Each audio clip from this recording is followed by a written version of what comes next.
सभापती महोदय, आजचे मावळचे अध्यक्ष आणि महसूल मंत्री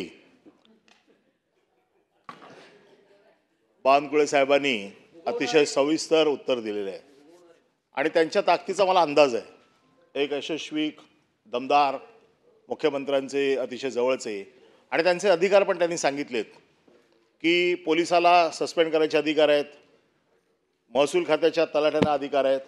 हे अधिकार तुम्हाला का आहेत? कारण ते लोकसेवकेच्या व्याख्येत बसतात, म्हणून तुम्ही करू शकता ना।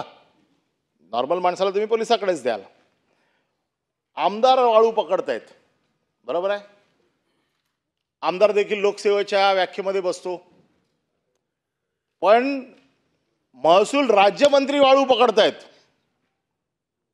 आणि मी तुमच्याकडे 5 प्रकरणं देतो पुढच्या 3 दिवसात की महसूल राज्यमंत्र्याने वाळू पकडली आणि ती वाळू तुमच्या धोरणाप्रमाणे जे तहसीलदाराने 5 ब्रास गरिबांना द्यायला पाहिजे ती दिली नाही।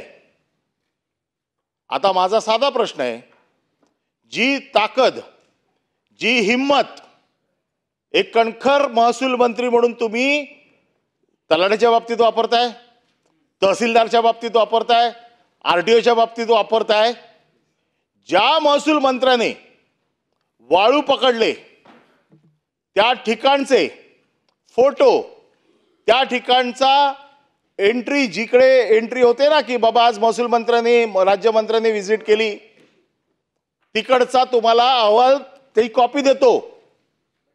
हे सगळं प्राप्त झाल्याच्या नंतर आपण महसूल मंत्र्याला सस्पेंड करू शकता का? त्याचं कारण असं आहे की ते देखील लोकसेवेच्या व्याख्येत बसतात। आमच्यावरती दाखल केलं ना लोकसेवेच्या व्याख्येत बसतात म्हणून। आता हिम्मत दाखवा। आणि माझा साधा प्रश्न आहे, ही छोटी चिलट मारू नका, मारायचं आहे ना मोठा गडी मारा।